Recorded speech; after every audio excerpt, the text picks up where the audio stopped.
we're here! Traveler, Paimon, how have you been? Ugh, where to start? Paimon hasn't had a moment's rest this whole time. That night, we ended up chatting and chatting until suddenly the sun was up. And then he decided he wanted to go to Inazuma. The Balladeer? It sounds like some kind of code name.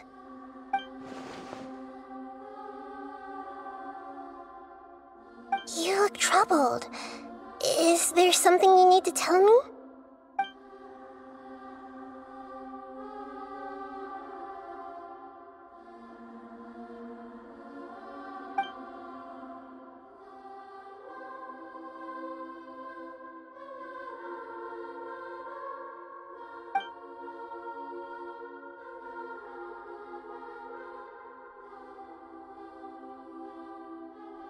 Traveler? Hey, what's wrong? You look so upset.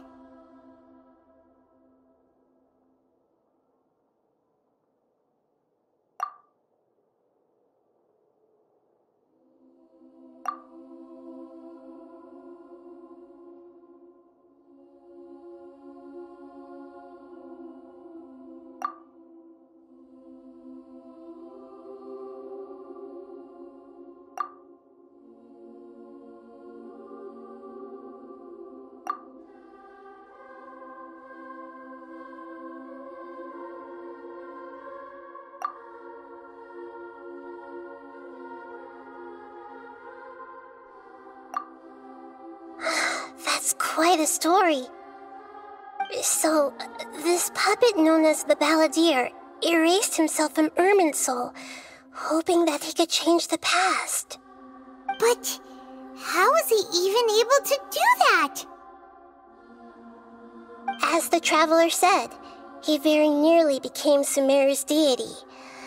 Admittedly, I remember it a little differently. I don't recall finding anyone inside the machine after we defeated it. Nevertheless, it does make sense. If someone were to successfully erase themselves from Irminsul, the world would change to reflect the new reality. So, you believe this person really existed, and we just don't remember him because... well, because he literally changed the world? Yes. Theoretically speaking, it is possible to do this. But I'm struggling to imagine the kind of person who would dare go through with it. The traveler comes from a world beyond Tevat. That's why there's no information about him in Irminsul, and it also explains why any changes to Irminsul wouldn't affect him. So if there's anyone in the world capable of retaining memories from a past that has been rewritten, it's you. It's quite incredible when you think about it.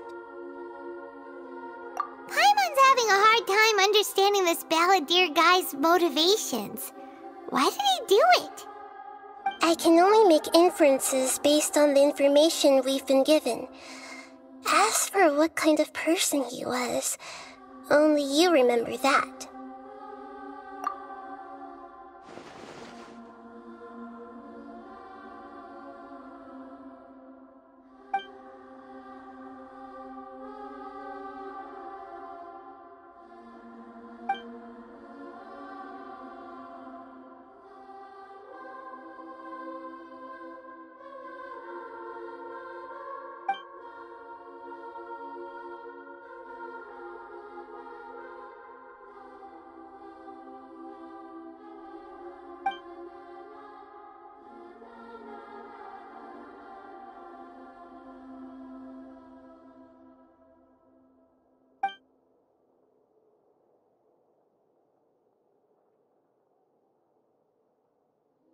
Something else worrying you?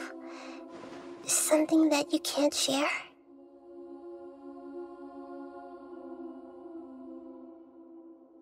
It couldn't change the fate of the ones who had died, right? Once the Balladeer realized he hadn't been betrayed after all, it must have completely changed his view of the people of Tatarasuna.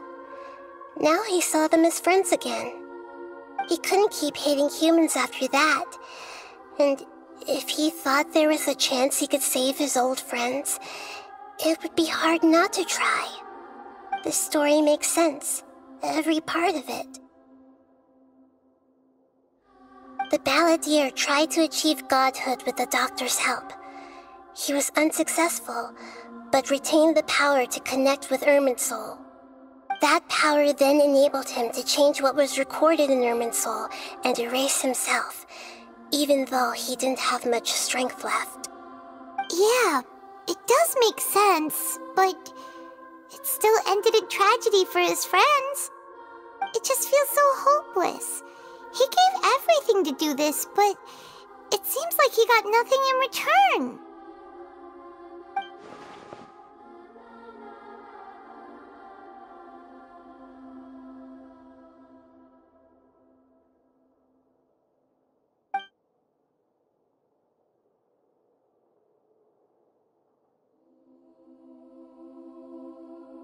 Please wait a moment. I want to check something. Found it. This should be the one. It turns out that I have a strange way of confirming everything he has told us. What is it?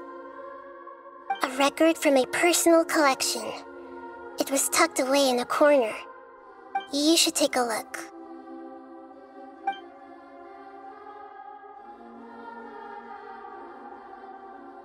Is this a fairy tale?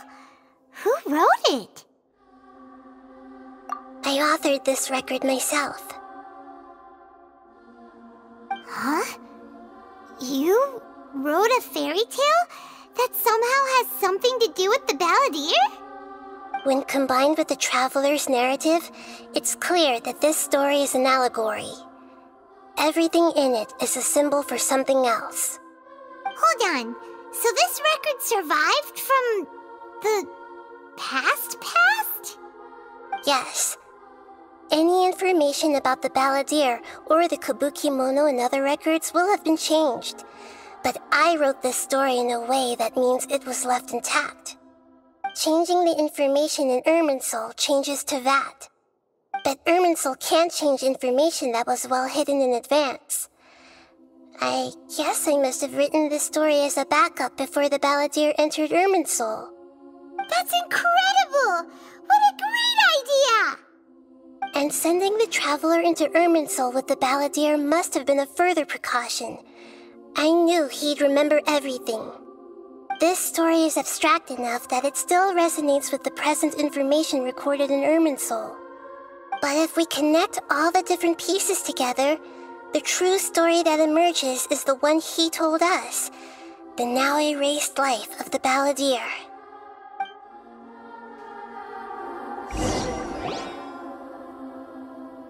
There was once a lone monster draped in fox fur. The monster found a family of foxes, joined them, and they became friends. The monster lived with the family day and night, and everyone treated it as one of their own. Once in a while, the monster would take off its fox fur at night and lament to itself as it gazed at its reflection in the water. I am a monstrosity, yet they are too foolish to see it. I pity them. But the monster soon found solace when another came to live among the foxes who was not their kin. A kitten, carved from the wood of a white tree, who had been abandoned by the humans. The kitten too wished to become a fox, but its tail was too slender, and it could not grow a coat of richly colored fur. Yet when the other foxes saw this, they spoke words of comfort to the kitten. Even without a tail and fur like ours, you are still one of us. Furious at this happy resolution, the monster lit a fire on the mountain. The terrified animals panicked as the fire spread. The only way to extinguish the flames was to make a sacrifice. A gray fox stood up and addressed the monster. It said, You are the cleverest among us. Surely you can help us find a way to solve this. The monster smiled, led the fox toward the fire, and murdered it. The gray fox's heart was turned into a beautiful drop of water, clear, spotless, and pure. The monster gave the heart of water to the kitten, telling him, "The foxes have decided. You are the one who must be sacrificed. Take this, quench the flames, and die for your fox kin." The fire was extinguished, but the kitten lived. It left that side of the mountain and found a little bird who had a broken wing. The two promised they would spend their whole lives together, but the little bird did not have long left to live. It passed away soon after. After burying the bird, the kitten left the mountain for good. Never again would it cherish a single creature, nor a single blade of grass that stood on that mountain. The kitten spent the nights wandering aimlessly, gnashing its teeth at the moon. How it wished to swallow the moon and devour the moonlight. If the world could only return to darkness, then it would finally be peaceful and content. I will become the new moon, the answer to everything. Then, no one will know that there were once birds, foxes, and cats in this world. And no one can know that they were different.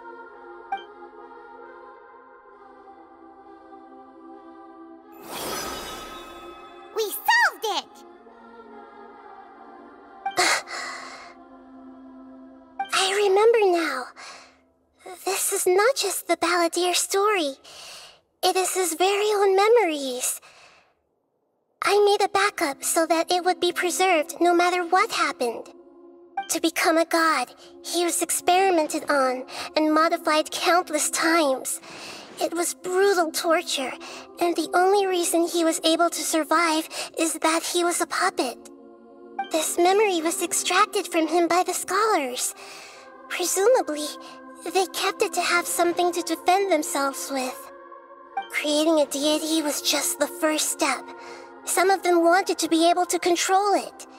That's why they backed up his memory for later use.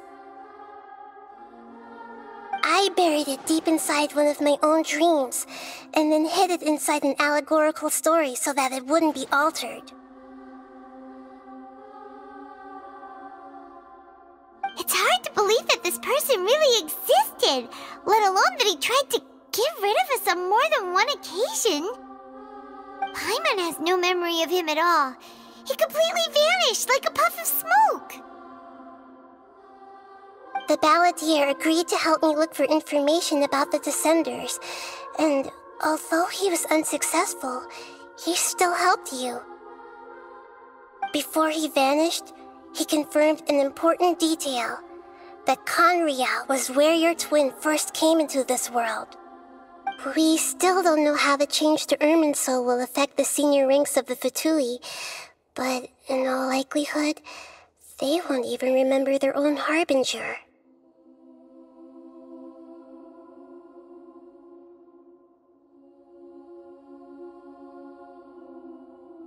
It sounds like Paimon wouldn't like this guy a whole lot if he was still around. But still, Paimon doesn't like the way it all ended that much better. This is why wisdom alone cannot answer all our questions. We look, we see, and we comprehend, but the question still troubles us. So the answer is not everything. People yearn to find the truth and then conquer the troubles they face. When you give someone the truth, you give them a chance to choose their own destiny. To others looking on, this may seem like a pointless endeavor, but for him, the chance to act on his desire to disappear must have meant a lot. Never forget that even when we walk beneath dark clouds along a road filled with suffering, the light of wisdom is always there, guiding us toward a better destination. And that is what you have been doing all along.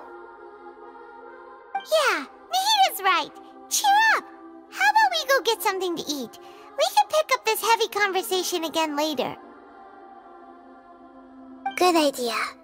Paimon, why don't you take him out for a walk to clear his head? You got it! Come on, Traveler! You need to get out of your head for a while. You'll feel much better after taking a walk. Let's go get a snack from one of the stalls in the Grand Bazaar! That'll be sure to lift our spirits. It must be really tough being the only one who remembers all that, but Paimon's always here to help cheer you up. There's a few things I'd like to look into. You should go take a walk and try to unwind.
What should we eat first?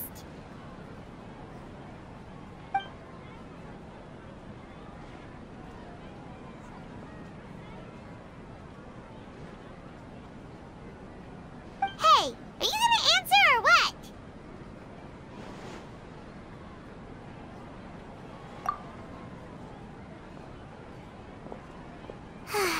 Alright, whatever you want. Well, Paimon will be right here when you figured stuff out. Then we can get something to eat.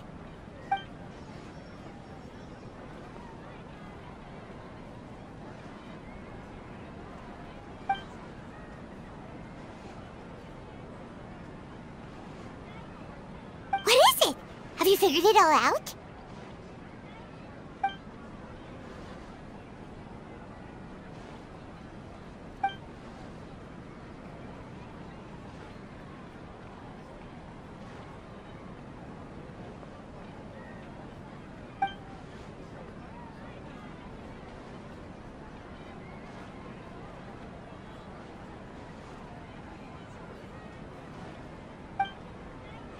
Why'd you jump up all of a sudden?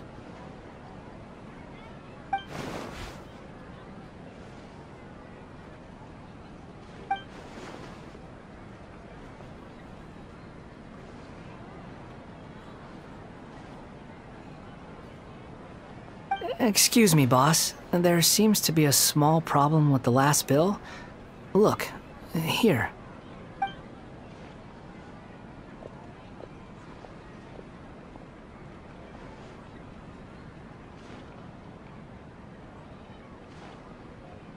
Hey! Hey, wait!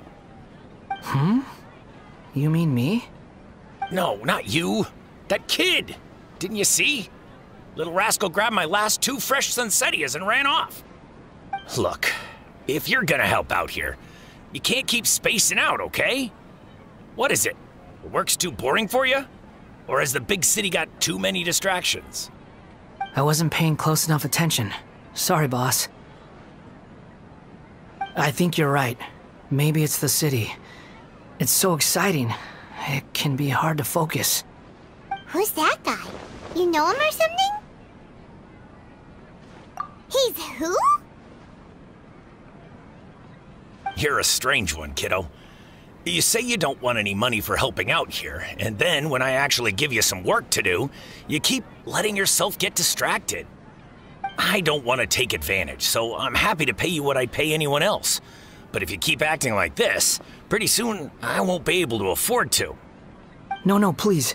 I mean it. You don't need to pay me anything. I'm just so thankful you agreed to take on an outsider like me. You're welcome, I guess. But I got bigger things to worry about. Look, we're all out of Sunsetias, and I promised the lady down the street I'd deliver a fruit bowl this evening. Leave it to me. I'll find some more. Just a moment. I'll be right back. Stop. I'm gonna level with you, kiddo. I've never met a worker who said they didn't want a wage before. And at first, I got greedy. Couldn't believe my luck. But I figured you'd start asking for something in return eventually. You don't want money. You don't take days off. And in your free time, all I see you do is wander around, taking in the sights. Are you a drifter or something? That's right, I am. We can talk more about that later. First, let me get those fruits you needed. Sunsetias, was it? I'll be right back. Hey, what do we do now? Okay, stay out of sight. Don't let him see you.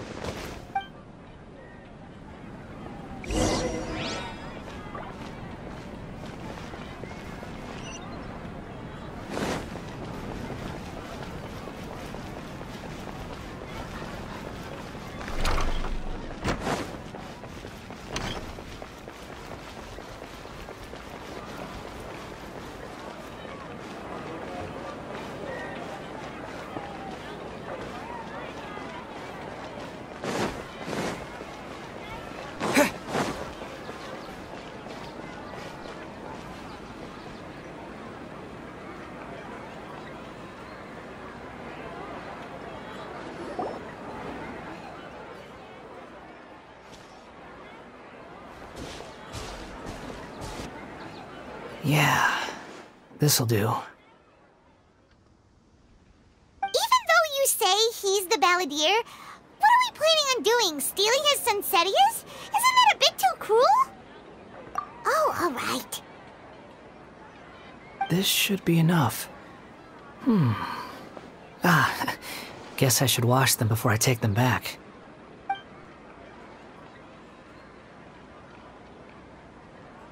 Huh? You two over there. Is there something I can help you with? He spotted us! You've been following me all the way from the city. I'd have to be blind not to notice. Have we met before? No, we haven't met. But you know me? I have no recollection. Are you absolutely sure? Sorry, but I just can't take your word for it.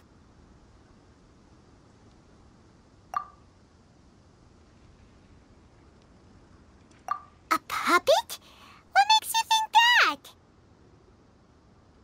Huh? You were right! The look on his face! I guess you do know me after all. That is not something I share with a lot of people. Look, I'm just a wanderer. But seeing as you've gone through all this trouble to track me down, I'm sure whatever it is must be important. Okay, but please let me deliver these goods to my boss first. Are you really working for that guy? He said you don't want any more for it. Is that true? Yes, I ran into him out in the wilderness during a storm, and he let me take shelter in his cart. In return, I said I'd be his helper for a while. That's oddly nice of you. Let me take these back. Then I'll come with you, okay? Then let's return to the city.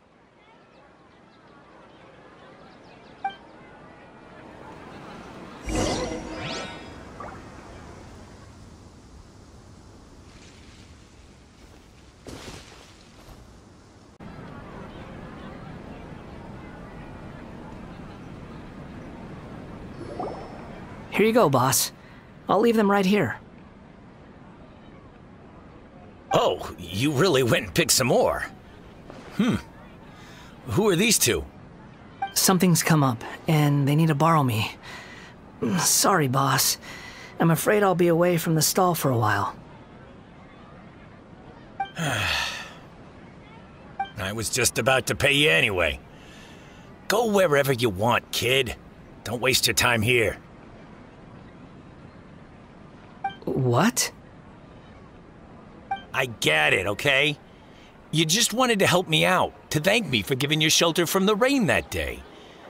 Even then, I don't understand why you're so adamant that you don't want any pay for it.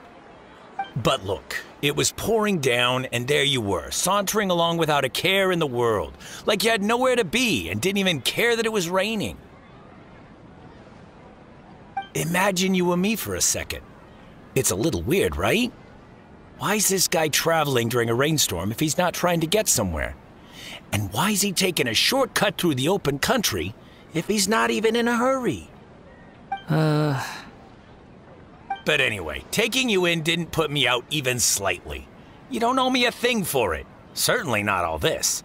Your time is valuable. You know, you should go live your life. But I don't...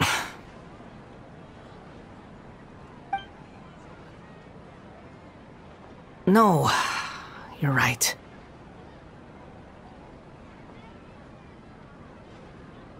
Then I suppose this is where we say goodbye. Thank you again for taking me into the city. Don't mention it, kiddo. I've run into all kinds of characters over the years. I just hope you find your path. Thank you.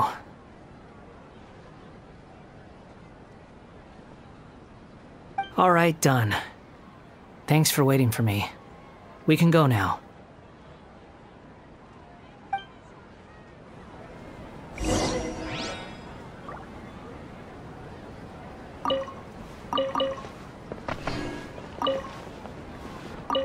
Don't worry about me.